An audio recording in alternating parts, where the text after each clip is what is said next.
we would do is just we are going to start with the first talk, and then we will retry, and we will do the voting, taking into consideration that we have no questions related to Dr. Vassena's talk, okay?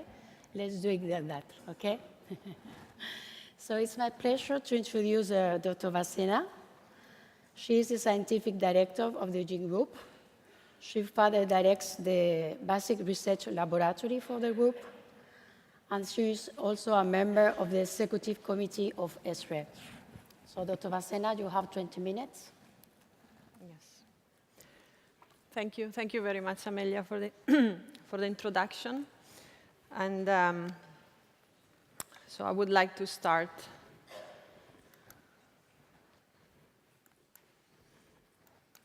with this slide that I'm sure you have seen many, many times at several meetings throughout your career.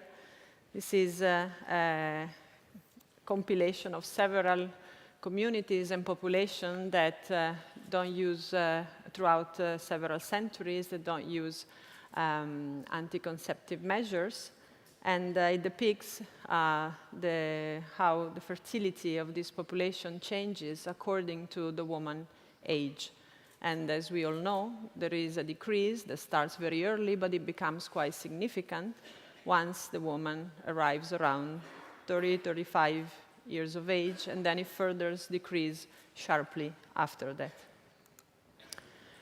We also know that when we try to extend or improve a woman's fertility, if we only look at her age, we know that we cannot really do much in IVF. IVF, or ART in general, does not compensate for age-related fertility decline.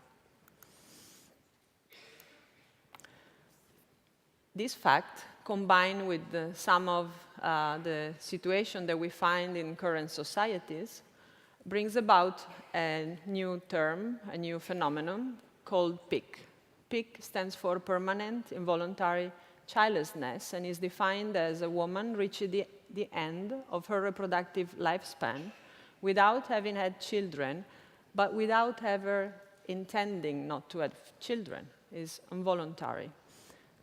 PIC is not really recorded by national statistics in general. However, there are some estimates, and one of these estimates, you see it here, indicates that all through Europe, across the years, PIC has grown significantly, and in Spain, where the age of women when they have their first child is now over 31 years, PIC seems to be particularly high. To give you an idea of the dimension of this problem, there are 136,000 women, 136,000 women over 40 are 7% of the women over 40 in Spain. So these are women that are at high risk of developing PIC every year. This was just 2017.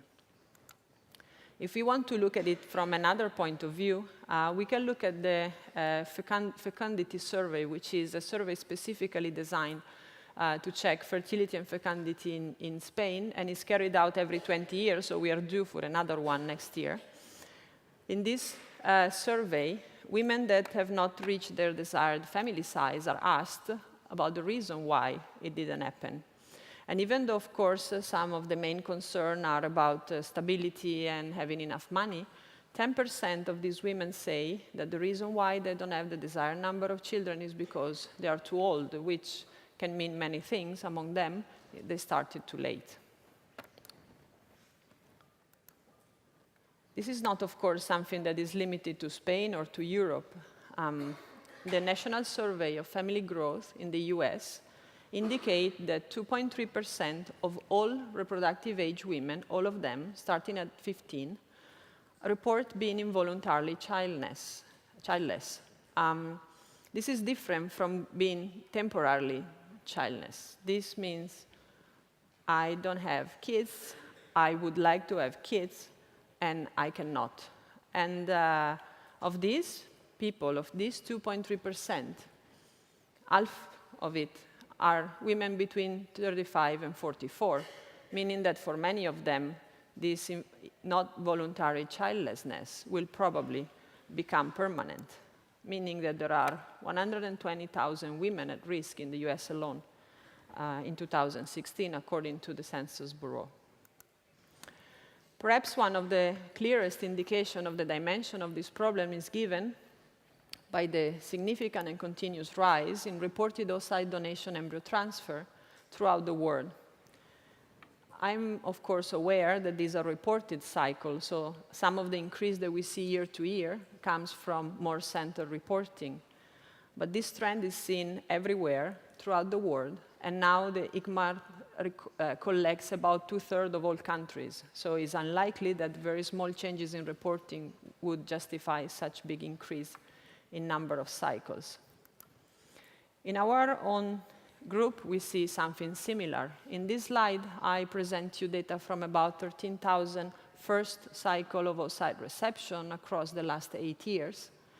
And even though the age at first reception is not changed dramatically, it always hovers around 42, 43 years. What has changed and keeps changing year after year is the proportion of these women that are over 43 when they come for the first time for this kind of treatment. Over 43 is taken as a cutoff because, first of all, in several countries, women will not be even treated with their own oocyte past this age. And in general, there is a list on the table, the suggestion of using donated oocyte at this age.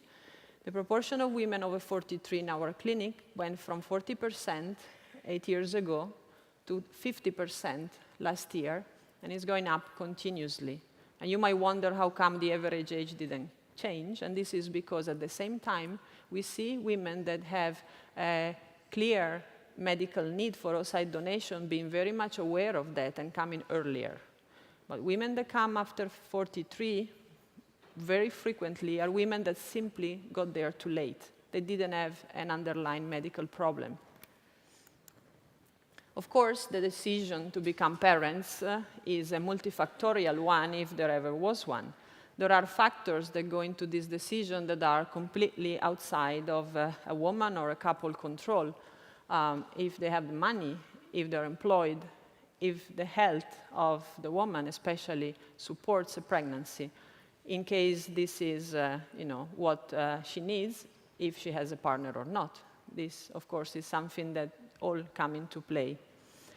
Nevertheless, my argument is if we are not aware of the real length of our reproductive lifespan, if we are lacking fertility awareness, then whatever decision we might take is not really fully informed, and therefore, I think, is not really free.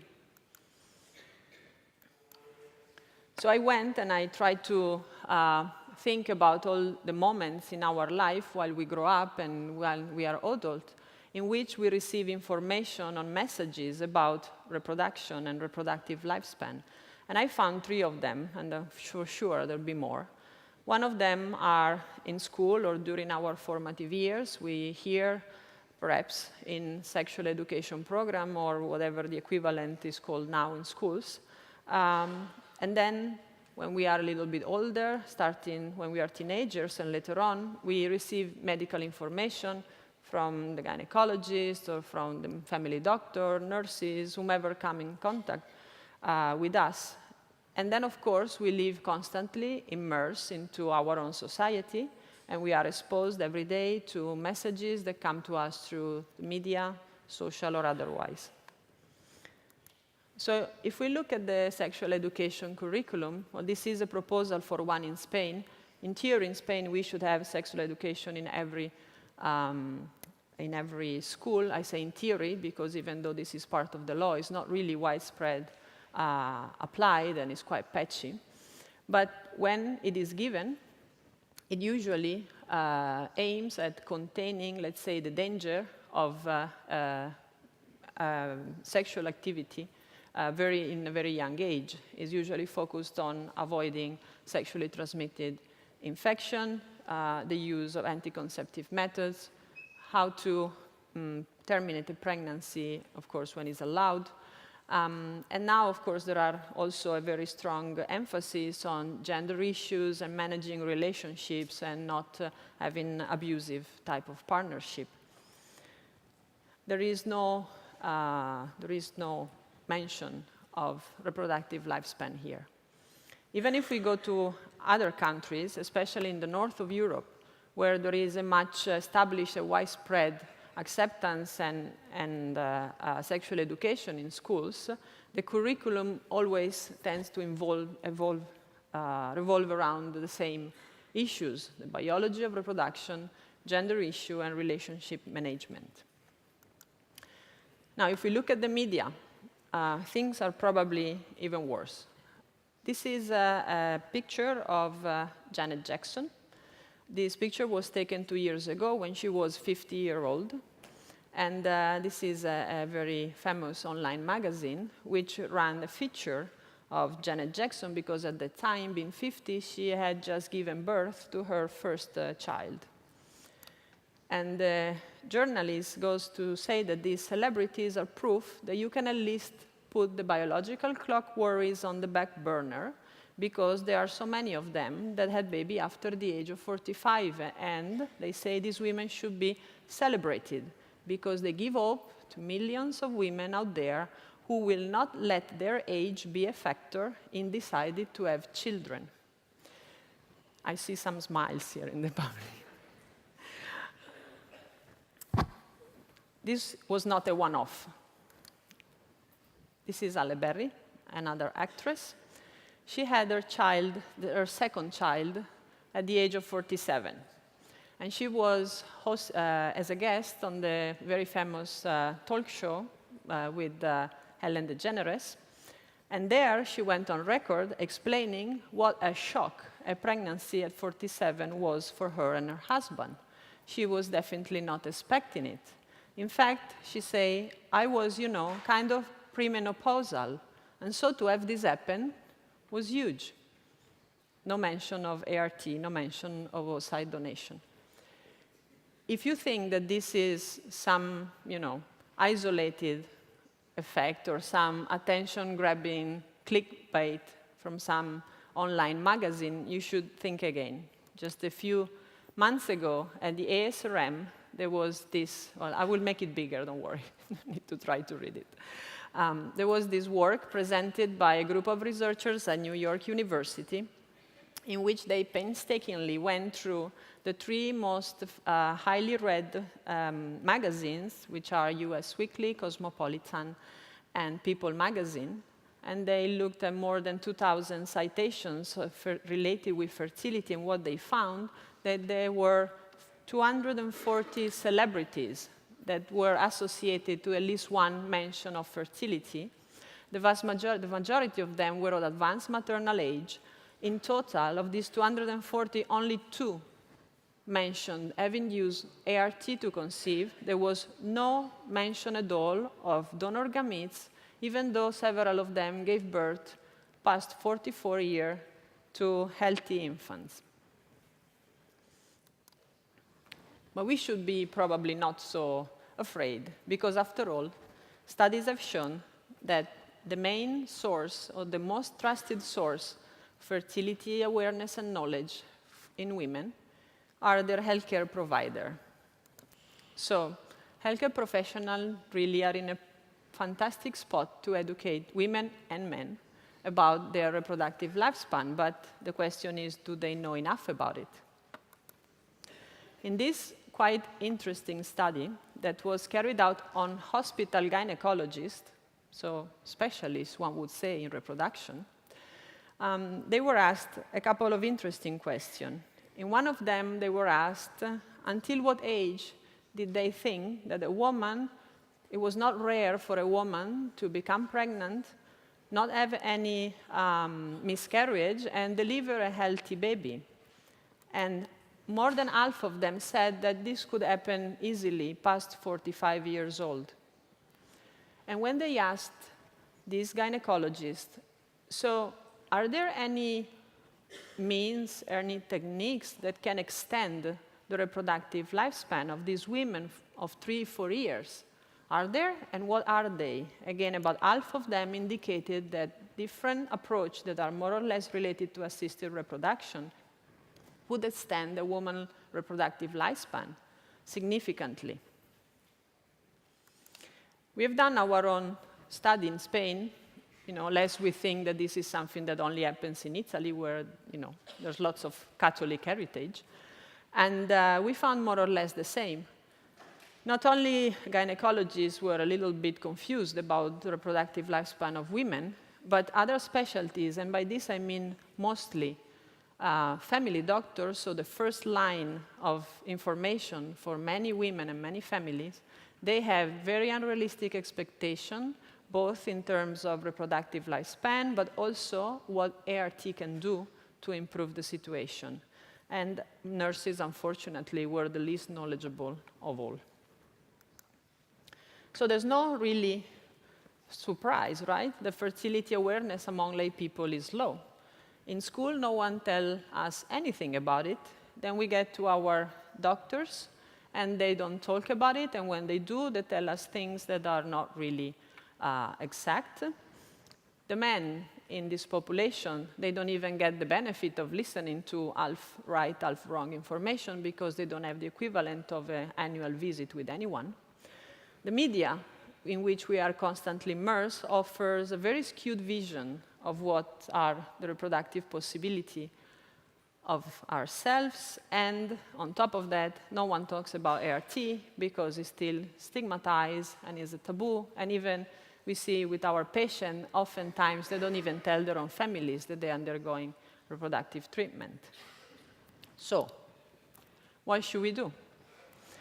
It seems pretty clear that if there is someone that knows something about this, is people like us in this room, expert in assisted reproduction. And so what I suggest is that it is up to us to educate all stakeholders, including our own colleagues. So if you look at these three broad aspects or points that we could act on, well, what I suggest is that we can get involved in basically all of them. You go and do some activism, please. Speak in school, in lay events. It's not really hard. I'm sure that if you phone up some of the public schools in your area, they will be more than happy to have a professional go and give a talk. And it doesn't have to be boring either, or scary. It's important that we are exposed to fertility information before it hurts, before we are 35 sitting in front of a clinician telling us it's getting late. I give you an example. I have a child which goes in grade 6 here in Barcelona, and a few weeks ago, she came home and told me, today in school we got sex education. And I'm like, good. What did you learn? And to my surprise, she said, I learned until when you can have babies. I was quite shocked, so I asked her, and when would that be? And so, well, my daughter is 11, so preteen, you can imagine the attitude. And she told me, 35, bad luck. 40, forget it. and I thought, okay, I can buy that. And I have two considerations to make here. First of all, I asked her, who gave you this talk? This is so surprising. I never heard that. And she told me, Cesare's mother. Cesare's mother is a colleague in the ART field working in an IVF clinic here in Barcelona. So that I realized how come. But the important part is that she told me those numbers of age without any emotional attachment to them. It was not a problem. She told me those two numbers like she would have, made the list of the rivers in Spain or how to do 2 by 2. And I thought this is how it should happen. It's just part of your baggage of knowledge, and you know that, and you make the use that you can and you want, but you should have this information. If you don't want to talk to people because you're shy, you can direct them to some websites that have been designed by professionals on purpose to educate them. Unfortunately, the vast majority of them are in English, but hey, it's a start. And some of these websites are very useful because they have assessment tools. So anyone in the privacy of their home can go in and see if they are at high, medium, or low risk of having difficulties in conceiving because of some lifestyle factors. Age is one of them, of course, is a big one, but there are several others. And it's just a matter of getting the information out. Now, you should also educate your colleagues, as you've seen. We don't really shine in that area. And if you think that, these hospital gynecologists are from the last generation and now this information is available, and for sure the new generation will be different, you should think again. Even though residents in obstetric and gynecology are very much willing to initiate conversation about age-related fertility decline with their patients, this is different from the older generation. They did not want to talk about it. Nevertheless, they remain extremely, unfortunately, overconfident about what nature and ART can do. So probably the message is not getting out appropriately. There are some websites for professionals, one specifically. There are other online tools that are available.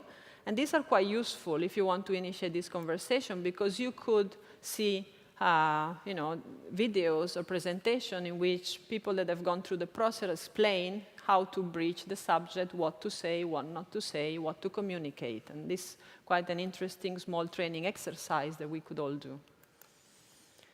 Engage with the media. The Janet Jackson thing, it was all the rage, but it also got some backlash from a few colleagues that pointed out quite clearly that these were quite unrealistic expectations, the one that the blog was dealing with, and that people should be warned that this is not normal, frequent, or something that you should expect. When we see reports that are so out there, it doesn't really cost much. In fact, it's usually good publicity for yourself to call the journal, explain that you are a professional, you would like to rectify or give a counterpoint to what was published. Most journals will let you in. And finally, do advocate through the scientific and professional society that you belong to. This is important because, of course, they are much bigger and stronger, and they can command a level of exposure that none of us can alone. I'm happy to say that ESHRE last year has instituted a working group exactly with this purpose, and I'm happily part of it. But in general, even at the local, national level, they can educate healthcare professionals on a degree that we single cannot. They can, of course, engage a discourse with policymakers and politicians and deliver very widespread media campaign. So talk to them, lobby them, make sure that this ends, because infertility prevention starts with you, starts with us, people in this room, and it's about time that we do something about it. Thank you.